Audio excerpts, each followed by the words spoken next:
Et si je te disais que tu ne lisais pas de la bonne manière? Et si je te disais qu'avec mes conseils, tu pourrais mieux comprendre ce que tu lis, lire plus attentivement, mais surtout retenir plus de ce que tu lis? Est-ce que ça t'intéresse?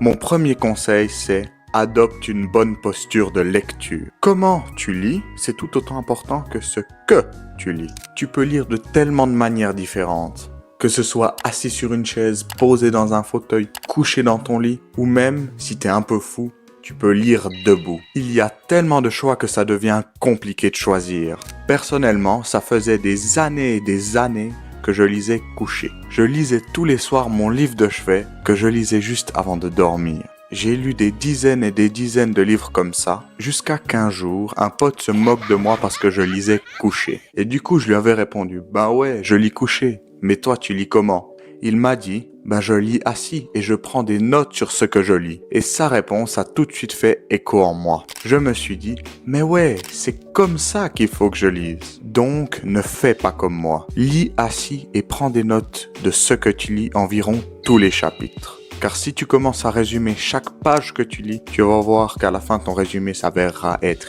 immense. Mais bon, je reviendrai sur la prise de notes plus tard. Ce que j'aimerais avant tout que tu retiennes de mon expérience, c'est pas qu'il faut forcément lire assis, mais c'est qu'il faut trouver une posture qui te convient et qui te convienne à toi, avec ta propre cadence de prise de notes. Bref, quelque chose qui te convient. Ce que je t'ai dit, c'est ce qui marche pour moi, mais ça ne marchera pas forcément pour toi. Et bien sûr, si lire assis ça te fait du mal, change de position. Deuxième conseil, comment bien prendre des notes. J'en ai parlé un peu avant, voilà enfin mes conseils sur la prise de notes. Tout d'abord, comme je l'ai dit, je le répète et je le répète encore, ne prends pas des notes à chaque page que tu lis, mais plutôt à chaque chapitre que tu lis. Car si tu écris à chaque page que tu lis, ton résumé sera gigantesque. Et si tu n'aimes pas prendre tes notes sur papier, si tu préfères prendre directement dans le livre, tu peux. Tu peux même surligner des passages du texte. Et si tu veux prendre de bonnes notes, il faut faire attention à deux choses. La première, c'est le type de livre que tu as choisi. Mais ça, j'y reviendrai plus tard. Et la deuxième, c'est toi, ta logique, ce que tu préfères, tes préférences. Il faut que tu fasses attention à toi. Il faut que tes notes te correspondent. Il faut que tu écrives tes notes selon ta propre logique. Donc si tu aimes faire des schémas, vas-y. Si ton truc, c'est les mots-clés, vas-y. Si tu aimes faire des dessins pour prendre des notes, vas-y, n'hésite surtout pas. Si tu as X ou Y méthode mémotechnique qui marche pour toi, utilise-la. Il faut que tu fasses de tes notes quelque chose qui est clair, concis et qui a du sens. Mon troisième conseil, c'est quel livre lire. Le choix de tes livres, c'est super important. C'est bien beau de tout retenir ce que tu as lu, mais si le livre en question, c'est un Max et Lily, ça va pas t'apporter grand chose. Je te conseille de lire un type de livre où c'est que tu apprends quelque chose. N'importe quoi, ce qui te plaît. Ça peut être un livre sur le jardinage, sur les sciences, sur l'histoire, sur la géo, sur la cuisine, sur l'économie ou sur le droit. Bref, un livre où c'est que tu apprends quelque chose. Moi, perso, je trouve ça inutile. Je ne vois pas l'intérêt de lire des livres avec des histoires. Ces livres t'apporteront juste plus de vocabulaire et plus d'imagination. Le vocabulaire, tu le trouves dans tous les livres, donc la seule vraie chose qu'un livre comme ça peut t'apporter, c'est de l'imagination.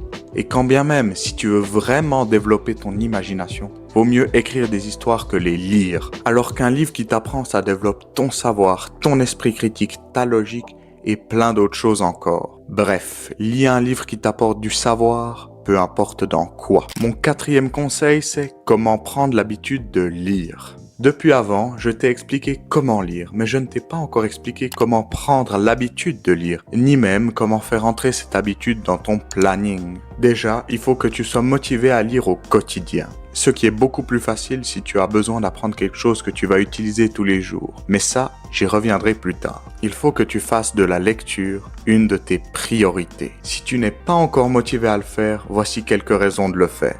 Lire, ça t'apportera une meilleure clarté mentale et ça te donnera un meilleur focus, ce qui est un excellent remède contre les distractions comme TikTok.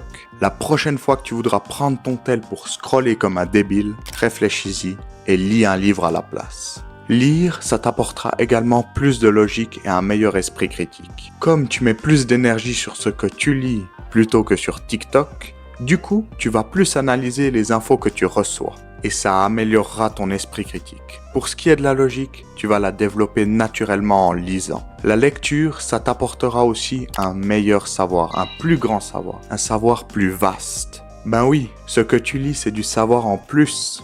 Donc voilà, j'espère que ça t'a motivé à lire. Franchement, si ça t'a pas motivé, je ne sais pas quoi faire de plus. Je ne peux plus rien faire pour toi. Bon, si tu es toujours là, c'est que tu es un minimum motivé par la lecture. Du coup, voilà le secret pour lire tous les jours et assez facilement. Il suffit que tu lises dans tous les moments où ton attention n'est pas pleinement requise. Par exemple, quand tu es dans les transports publics, ou si tu es vraiment motivé pendant tes temps de repos à la salle de sport. Certes, ce ne sera pas autant efficace qu'une grosse session de lecture, mais comme on le dit, ce sont les petits cours d'eau qui font les grandes rivières. Du coup, lire 1 minute par-ci, 1 minute par-là, ça va peut-être te donner à la fin de la journée 5 à 10 pages. 5 à 10 pages que tu auras lues comme ça, gratuitement. Et c'est 5 à 10 pages que tu auras lues gratuitement, sans vraiment faire une grosse session de lecture. Et 5 à 10 pages... Merde, mes lunettes. Du coup, lire 1 minute par-ci, 1 minute par-là, ça va peut-être te donner à la fin de la journée 5 à 10 pages que tu auras lues comme ça, en ces quelques minutes de battement entre 2 exercices à la salle, entre un voyage que tu dois faire dans les transports. Et 5 à 10 pages, c'est vraiment un bon début. Et peut-être que ces petits moments de lecture, ça va te donner l'envie de faire une grosse session lecture, avec prise de notes. Par contre, évite de te surcharger. Évite de lire à chaque moment de break que tu as dans ta journée. Évite de lire à chaque pause, à chaque seconde de battement. Il faut aussi laisser du temps à ton cerveau d'assimiler les infos que tu as lues. Mon 5e conseil, c'est utilise ce que tu apprends. Toutes les infos que tu as apprises en lisant, toutes ces infos que tu as assimilées en savoir, il faut que tu utilises ce savoir. Il faut que tu transformes ce savoir en connaissance. La différence entre le savoir et la connaissance, c'est que le savoir, c'est toute la théorie que tu connais sur un domaine, alors que la connaissance, c'est toute la théorie plus la mise en pratique. Par conséquent, je suppose que tu l'as deviné, vaut mieux apprendre des trucs que tu utiliseras au quotidien, pas comme le fait l'école. Au lieu d'apprendre quelque chose qui te sera inutile et que tu ne vas jamais utiliser, comme les 100 premières décimales de pi par exemple, 3,14, 15, 9, 2, 6, 5, 3, 5, 8, 9, à moins que tu veuilles le faire juste pour t'amuser, juste pour le fun. Donc en résumé, utilise ce que tu apprends et apprends ce que tu utilises. Mon 6e et dernier conseil, c'est apprends autrement. Lire, c'est bien, mais tu as plein d'autres moyens d'apprendre. Tu peux écouter des podcasts, discuter avec un expert, aller à des conférences, regarder des vidéos et surtout apprendre en pratiquant. Lire, c'est génial, c'est une bonne méthode pour apprendre, mais ce n'est rien à côté de la pratique. Ce n'est rien à côté de faire des erreurs, les comprendre, répéter, réessayer, refaire une erreur, la recomprendre, réessayer, etc., etc. Pour moi, le meilleur moyen d'apprendre, c'est la méthode scientifique, c'est-à-dire la progression par essai-erreur. À chaque erreur que tu as fait, tu prends note que tu as fait une erreur, tu essayes de la comprendre, tu t'adaptes et tu réessayes.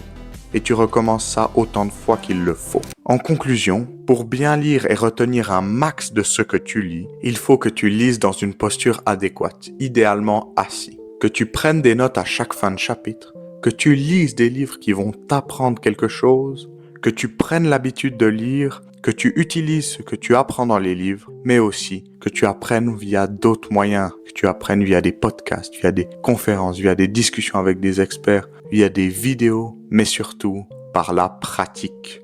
Si je devais résumer cette vidéo en une phrase, ce serait « Apprends ce que tu utilises et utilise ce que tu apprends ». La Tomitos Family, la vidéo elle est terminée, n'hésite pas à t'abonner, liker et à commenter.